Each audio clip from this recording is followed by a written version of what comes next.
Yatin, good morning.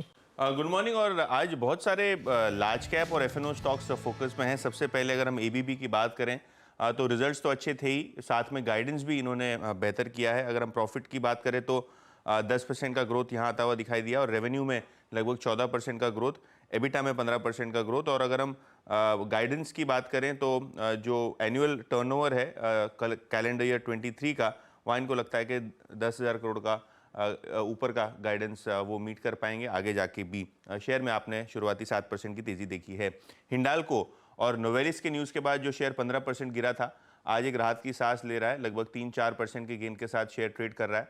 और reason ये है कि नोवेलिस ने अब अपने एक्सपेंशन को फंड करने के लिए आईपीओ के अनाउंसमेंट की बात की है। यूएस रेगुलेटर के साथ इन्होंने डॉक्यूमेंट्स फाइल किए हैं जहाँ इंडिकेटिवली आईपीओ की बात हुई है। और आखिर में जी, ऑब्वियसली यहाँ बहुत सारा कन्फ्यूजन आपको दिखाई पड़ रहा है। येस्टरडे मीडिया रिपोर्ट इंडिकेट कर रही थी कि नेगोशिएशन फिर से शुरू हो जाएंगे। देर शाम जी ने इस रिपोर्ट का खंडन कर दिया।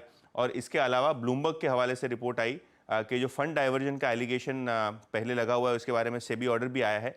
अब सेबी फिर से एक बार जांच कर रहा है। यहाँ 2000 करोड़ से ज़्यादा का फंड डाइवर्जन पाया गया है और बहुत जल्द इस पर रेगुलेटरी एक्शन हो सकता है। ऑब्वियसली ब्लूमबर्ग की न्यूज़ रिपोर्ट के बाद शेयर में लगभग 12-13% का डाउनटेक आपको आता हुआ दिखाई पड़ रहा है। बिल्कुल यतिन, बहुत बहुत शुक्रिया इस समय। और क्लियरली एक एंड पे जी और एक एंड पे है एबीबी। फिर फ्रेश इंट्राडे हाई और अब ये स्टॉक 7.5% ऊपर। इंटरेस्टिंग होगा देखना कि आज ही ये क्या वो 10% के उस टेम्प्रेरी फ्रीज की तरफ जा रहा है और वो जिसका 52 वीक हाई की हमने बात की थी, क्या उस तरफ बढ़ रहा है ये स्टॉक का। अब 7% ऊपर। राजेश सतपुते जी, अब तो लेट हो गए इसको बाय करने में या फिर अभी भी मौका है? अनुज जी, सॉरी मैंने स्टॉक मिस किया, प्लीज कम अगेन। एबीबी। चलिए प्रशांत जी से पूछ लेता हूँ। प्रशांत जी, अगर आपने देखा हो एबीबी का चार्ट। जी अनुज जी, ओपनिंग पे ही लग रहा था ये 4800 करेगा, बट अब मुझे लग रहा है काफी लेट हो चुका है। बट अभी थोड़ा वेट कीजिए। अभी लेने का तरीका ये होगा कि क्लोजिंग के लिए वेट कीजिए और अगर 3:15 के बाद आपको ये फिर से इस लेवल पे 4850 पे दिखे तो आप ये मान के चल सकते हो यहाँ पे क्लोज हो रहा है।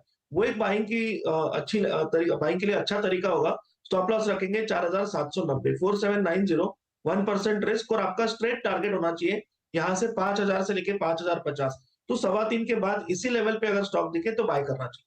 ओके, ठीक है। ये इंटरेस्टिंग है कि अभी तो नहीं, लेकिन 3:15 के बाद अगर ये लेवल सस्टेन करे तो बाय करें। 5000 से ऊपर तक के टारगेट फिर आप यहाँ पर ले सकते हैं एबीबी में। आज का stock of the day clearly without a doubt. Piramal की बात की थी हमने। पिरामल एक बार स्क्रीन पर लेकर आइए वापस। अब 4% ऊपर पिरामल एंटरप्राइजेस।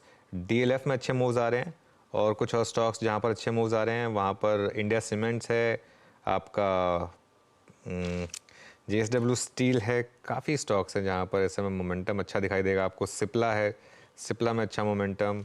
आप उसके अलावा जेके सीमेंट, एस्ट्रल में ठीक ठाक मूव आया। एलटीटीएस, एल्केम लैब्स, तो काफ़ी स्टॉक्स हैं जहाँ पर इस समय मोमेंटम आपको दिखाई दे रहा है। एल्केम डिस्कस कर लेते हैं एक बार। एल्केम, प्रशांत जी आपने ट्रैक किया हुआ है एल्केम, मेरे ख्याल से मुझे याद है 1-2 बार आपके रेडार पर आया है ये स्टॉक का। कोई ट्रेड बन रहा है यहाँ पर? जी अनुज जी, एक्चुअली मैंने नेक्स्ट शो के लिए अल्केम शॉर्टलिस्ट किया हुआ था। तो मेरा जो ट्रेड है वो ये है कि स्टॉप लॉस 5390 पे रख के 5600 का टारगेट होना चाहिए। बहुत ही स्ट्रांग पैटर्न और मुझे लग रहा है कि एक जो स्ट्रांग मूव के बाद कंसोलिडेशन होना था वो हो चुका है। अब ये नेक्स्ट अप मूव के लिए बिल्कुल तैयार हो रहा है, तो बाय लिस्ट में जाता है।